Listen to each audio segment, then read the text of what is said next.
এই পৃথিবীর 5টি চরম সত্য। নাম্বার 1, মা বাবার মতো কেউ ভালোবাসে না। 2, গরিবের কোনো বন্ধু হয় না। 3, সম্মান তারাই পায় যাদের টাকা আছে। 4, মানুষ সুন্দর মন দেখে নয়, সুন্দর রূপ দেখে ভালোবাসে। আর 5, আপনজনগুলোর থেকে পৃথিবীতে বড় শত্রু আর কেউ হয় না। জীবনে এই 3টি কথা সব সময় মনে রেখো। 1, যে তোমাকে সাহায্য করে তাকে কখনো ভুলে যেও না। 2, যে তোমাকে ভালোবাসে তাকে কখনো ঘৃণা করো না। 3, যে তোমাকে বিশ্বাস করে তাকে কখনো ঠকিও না। জীবনে এই 5টি জিনিস খুঁজে পাওয়া খুবই কঠিন। 1, নিজের মনের মতো মানুষ। 2, নিষ্পাপ একটা মন। 3, কষ্টের ভাগিদার। 4, নিঃস্বার্থ ভালোবাসা। আর 5, বিশ্বাসী বন্ধু। সম্মান এই জিনিসটা অনেকটা ওই নিউটনের 3য় গতিসূত্রের ন্যায়। কাউকে দিলে অবশ্যই ফিরে পাবে। বেশি চালাক মানুষদের সমস্যা একটাই, তারা সব বোঝে, কিন্তু তুমি যে তার চালাকি বোঝো সেটা সে বোঝে না। সুখে থাকার মাত্র 2টি পদ্ধতি। 1, পরিস্থিতিকে বদলে দাও। 2, পরিস্থিতিকে বুঝে নিজেকে বদলে নাও। কিছু ভুল মানুষকে অনেক কিছু শিখিয়ে দেয়, কিছু কষ্ট মানুষকে পাথর করে দেয়, কিছু অভিমান মানুষকে অপর করে দেয়, আর কিছু বাস্তবতা মানুষকে অনেক বদলে দেয়।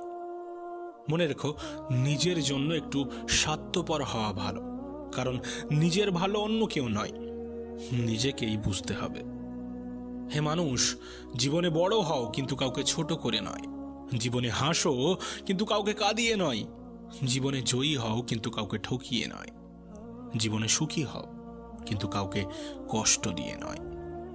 আসলে বইয়ের পাতা মানুষকে যা শিক্ষা দেয়, জীবনের পাতা তার চেয়ে অনেক বেশি কিছু শিখিয়ে দেয়। কারোর উপর রাগ করে থাকাটা মানে নিজে বিষ খেয়ে অন্যের মরার আশা করে থাকা, অন্যের মৃত্যুর আশা করে থাকা। হ্যাঁ, ক্ষতিটা তোমারই হবে। দেখো, যে খারাপ ব্যবহার তুমি আজ কারোর সাথে করবে, 5 বছর পরে হলেও ঘুরে ফিরে সেই ব্যবহার তোমার কাছেই ফিরে আসবে। তাই সতর্ক হও, নিজেকে সংশোধন করো, নিজেকে বদলে ফেলো। মনে রেখো, শুধুমাত্র সুখে থাকাটাই নিজের জীবনের চরম সার্থকতা নয়, কাউকে সুখে রাখতে পারাটাই আসল জীবনের চরম সার্থকতা। দেখবে, মানুষ অন্যের দোষ দেখলে বিচারপতি হয়ে যায়, আর নিজের দোষ ঢাকার জন্য উকিল হয়ে যায়। স্বার্থের এই পৃথিবীতে ভালো খারাপ বলে কিছু হয় না। তুমি যার মন রাখতে পারবে তার কাছে তুমি ভালো, আর যার মন রাখতে পারবে না তার কাছে তুমি খারাপ। এটাই বাস্তবতা।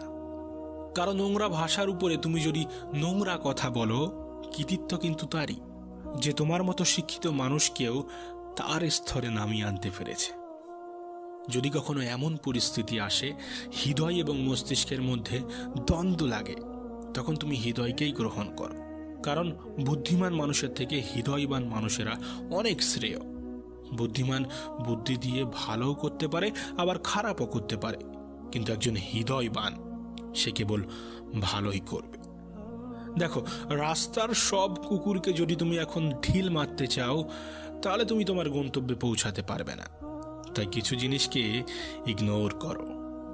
হয়তোবা এটা বয়সের দোষ, কিন্তু মনে রেখো, মেয়েদের পিছনে ছুটে ভালোবাসা ভিক্ষা চাওয়ার জন্য তোমার বাবা মা কিন্তু তোমাকে জন্ম দেয়নি। কর্মের পিছনে ছোট, কর্ম ভালো হলেই মেয়ের বাবা মা তোমার পিছনে ছুটতে থাকবে। শুনতে খারাপ লাগলেও এটাই বাস্তব, এটাই সত্য। একটি ক্ষুধার্ত পেট, একটি খালি পকেট, একটি ভাঙা হৃদয় যা শিক্ষা দেয়, যে শিক্ষা দেয়, এই পৃথিবীর কোনো বইয়ের পাতায় সেই শিক্ষা পাওয়া যায় না। এই পৃথিবীর সব থেকে নিরাপদ স্থান কোনটা জানো? হ্যাঁ, মায়ের কোল। আজকের দিনে ভদ্রতার কোনো মূল্য নেই, কারণ এই ভদ্রতাকে সবাই দুর্বলতা ভাবে। যুগটা এমন হয়ে গিয়েছে, আজকের দিনে মানুষ সত্যবাদীকে বলে বোকা, আর মিথ্যাবাদীকে বলে বুদ্ধিমান। আমাদের জীবনে পুরনো বন্ধুগুলো সোনা, হয়তোবা নতুন বন্ধুগুলো হিরে। তাই বলে নতুন বন্ধু পেয়ে পুরনো বন্ধুকে ভুলে যাওয়া উচিত নয়। মনে রেখো, সোনা দিয়েই কিন্তু আংটিতে হিরে ধরে রাখতে হয়।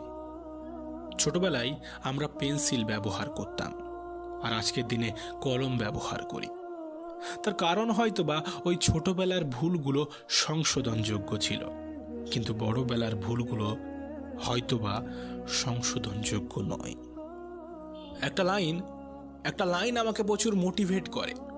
বাঘ সামনে লাফানোর জন্য এক পা পিছিয়ে যায়, ঠিক তেমনই জীবন যখন তোমাকে পিছনে ঠেলে দেবে তখন ভেঙে পড়ো না। আসলে জীবন তোমাকে সামনে এগিয়ে যাওয়ার জন্য জায়গা করে দেয়, সুযোগ করে দেয়। কখনো অপরের সাথে নিজেকে তুলনা করো না। মনে রেখো, এই পৃথিবীতে উপরওয়ালা সকলকে ইউনিকভাবে পাঠিয়েছেন। সকলের মধ্যে কোনো না কোনো নিজস্ব সত্তা, নিজস্ব ক্ষমতা আছে, আর তুমিও তার বিকল্প নও। আসলে তুমি কতটা সুন্দর সেটা তোমার রূপ দেখে নয়, তোমার মন দেখে বোঝা যায়। আর তুমি কতটা শিক্ষিত সেটা তোমার ডিগ্রি দেখে নয়, তোমার ব্যবহারে প্রকাশ পায়। তুমি কতটা ভালোবাসো সেটা তোমার উপহার দেখে নয়, তোমার তার প্রতি আচরণ দেখেই বোঝা যায়। সম্মান হলো অনেকটা ওই আয়নার মতো। তুমি অপরকে যতটা সম্মান দেবে তার থেকে অনেক বেশি সম্মান রিটার্ন পাবে, ফিরে পাবে। দিনের চলার পথে, সারাদিন চলার পথে যদি তুমি কোনো বাধার সম্মুখীন না হও, তাহলে ভেবে নিও তুমি ভুল পথে হাঁটছ। পেটের দায়ে যারা সামান্য চুরি করে, আমরা তাদের উপরে অত্যাচার করি। যদিও এই চুরিটাও ঠিক নয়, তবে কিছু শিক্ষিত মানুষ যারা কলমের খোঁচায় কোটি কোটি টাকা চুরি করে, আমরা তাদেরকে কেন সম্মান করি? এই পৃথিবীতে সাপ ছোবল দেয় আত্মরক্ষার জন্য।